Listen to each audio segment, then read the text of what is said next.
Hello, I'm Bruce. Right now I'm 21 years old, and I'm happy. But just a few years ago, I was broke, alone, and homeless. And all of it was because of my mother. Since I could remember, my mom didn't really care about me. We always had some food at home, but that was it. She never talked to me or asked me any questions unless she needed something. She would also berate me if I broke something or talked too loudly. Once she was supposed to pick me up from school in the middle of the winter, but she forgot, and I had to walk all the way home because I had no money. I was wet and cold and got sick for several weeks.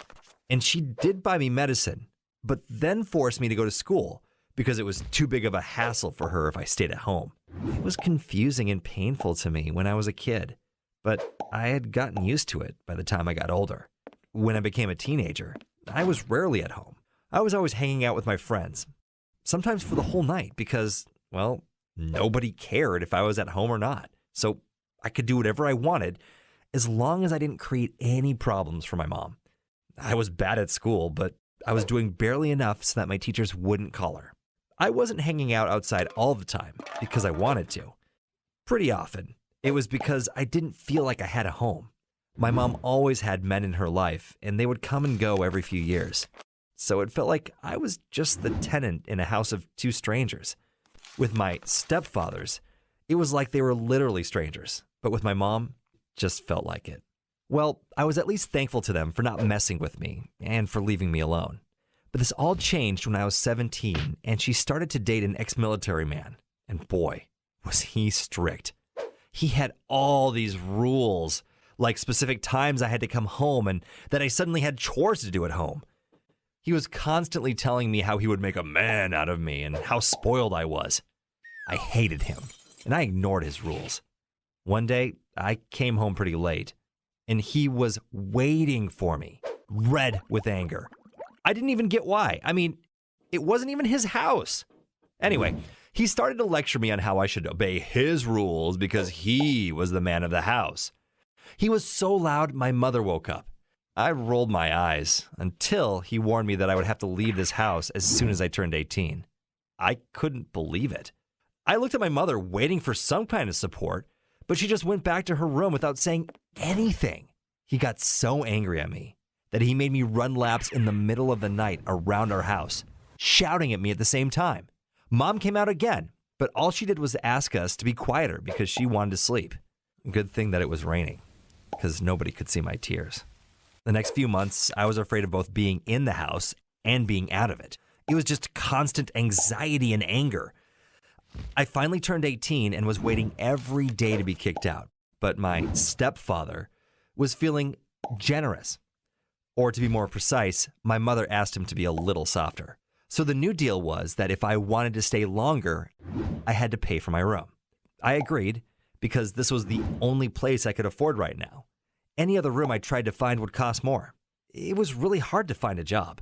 I worked at a fast food joint for a while, but I was so miserable with my situation at home that it was hard to talk with people. So eventually I started a job at a factory. It had terrible pay and a terrible schedule, but I had no choice. So I continued to work there. It was better than being at home.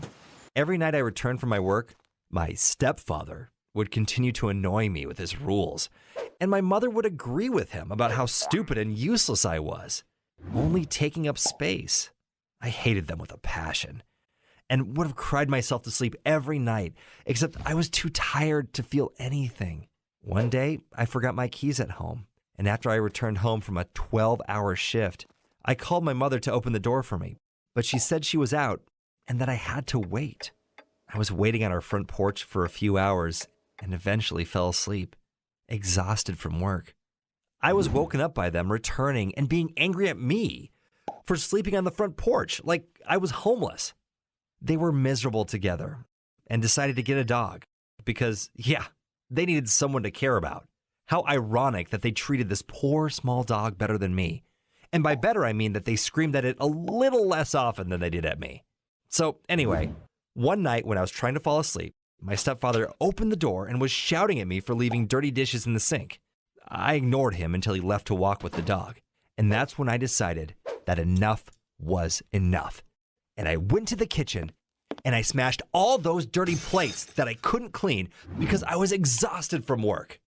My mom came out to see what was happening and started berating and screaming at me, but I ignored her. I packed all my stuff, took my bag, and left the house without saying goodbye. I stayed in a dirty, loud hostel for a few days, and it was even worse. I'd come from a loud factory to a loud hostel and was just constantly tired. But it was better than living with my mother and her boyfriend. After a while, I rented myself a room and immediately felt better. It was quiet and nobody would barge in the middle of the night. Work still sucked, but I didn't care. I devoted all my free time studying how to code. I knew I couldn't apply to a university in my current situation, and programming is well paid, so it was the best choice I could make. My life gradually got better. After a year of living like that, changing jobs, and spending all my free time learning to code, I finally got a better job and found a great girlfriend, Eve, who made me incredibly happy. Eventually, we rented a small apartment together. It was all great until my mother reappeared in my life. She called me one day, almost crying. Just hearing her voice made me sweat and tremble with anxiety. The army man had left her and she was all alone and lonely and had financial problems. I was hesitant about whether I wanted to be in contact with her again, but Eve thought that it might be a good idea. Maybe she had changed. So Eve and I went together to meet my mother. She looked bad, like 10 years older. It was almost uncomfortable how she was hugging me and acting like she missed me. She had never done that in my entire life.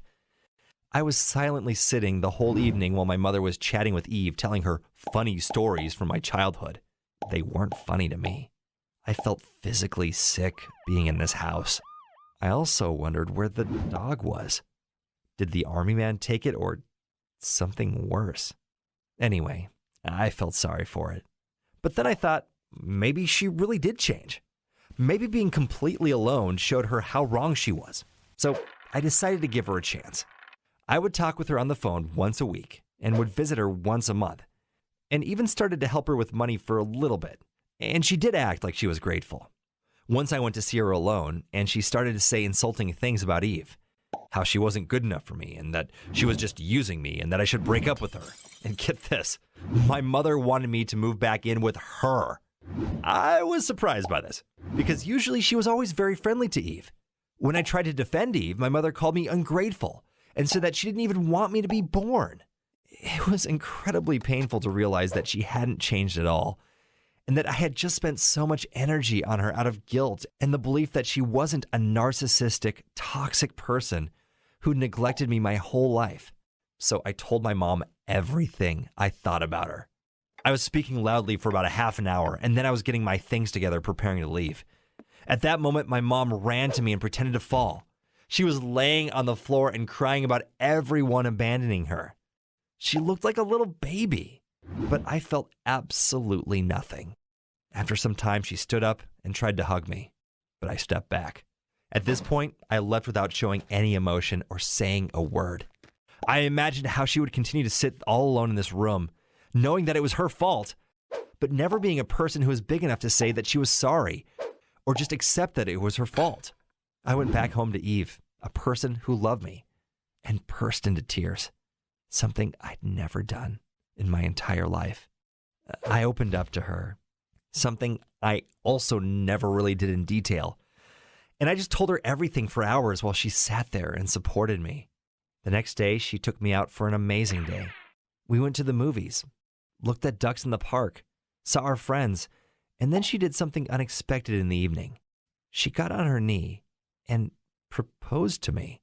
It was so weird, and I didn't understand what was happening because, the guy's supposed to do that. But she didn't care because she thought it was wonderful how amazing I had turned out, despite my terrible upbringing. And she simply couldn't wait. It felt nice. And I said yes. I cut off all contact with my mother, and I haven't talked to her or visited her since. I don't think she deserves my love or attention after all she put me through, but I'm really, truly happy now. My life is not perfect, but I'm surrounded by Eve and my friends, people who really